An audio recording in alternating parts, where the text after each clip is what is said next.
the people of Iran from any ethnicity group or clan enjoy equal rights, and color, race, language, and matters like these will not give anybody an advantage over the others.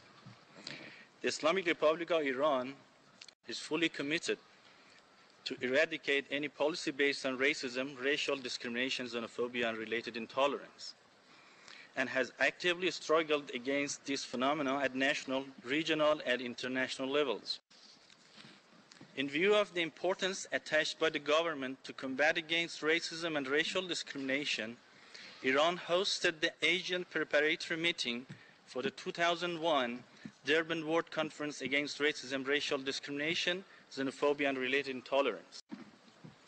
Believing in the importance of promoting and fostering dialogue among civilizations, religions, and cultures, and respect for cultural diversity, as well as one of the basic grounds for the fundamental fighting against different forms of racial discrimination at international level, during the past recent years, the Islamic Republic of Iran initiated the idea of dialogue among civilizations, which was welcomed by international community, and established the Center for Human Rights and Cultural Diversity that is a unique opportunity for exchanges of ideas and views on sensitive human rights and issues.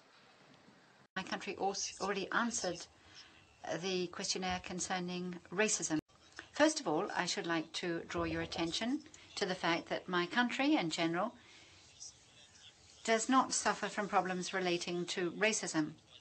The Constitution in Article 3 insisted upon the fact that all citizens are equal in terms of their rights and obligations before the law. Article 25 insists on the fact that freedom is a sacred right and guarantees individual freedoms for all citizens.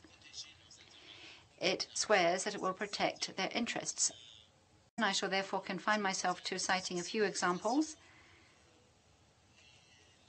which concern awareness raising and the need to take account of human rights in all practices and in all institutions.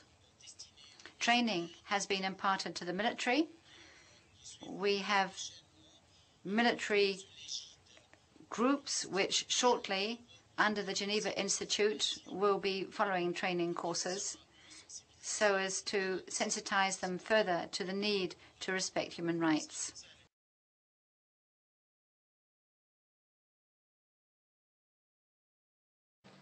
Thank you. Objective 4 asks states and stakeholders to identify and share good practices achieved in the fight against racism, racial discrimination, xenophobia, and related intolerance. The representative of Egypt has suggested that best practices include monitoring racist acts and phenomena. But of course, such a generalization begs the question of what counts as a racist act and phenomenon.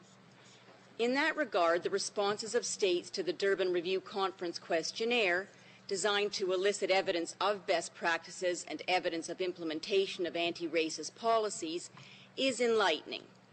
A sample of replies is as follows, and I quote, the Iranian reply: Iran, as a matter of policy and practice, is opposed to any form of discrimination.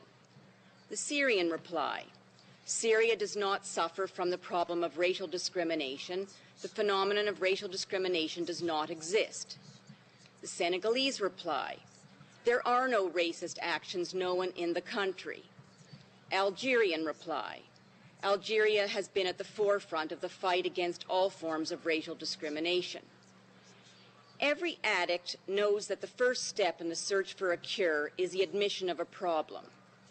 The failure by the governments at the center of the Durban II process to recognize racism, xenophobia, and intolerance in all its forms, including the endemic anti-Semitism and anti-Zionism characteristic of the UN human rights system in the Durban II proceedings, does not bode well for the credibility or outcome of the Durban Review Conference.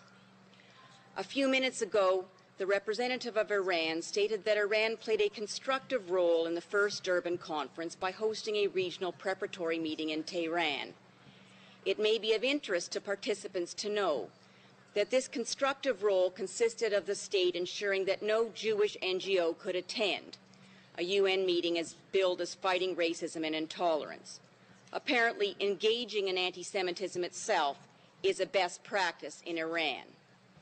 It leaves observers rightly concerned, therefore, that Durban will be guided by or incorporate practices and policies antithetical to the greater protection of human rights. Thank you.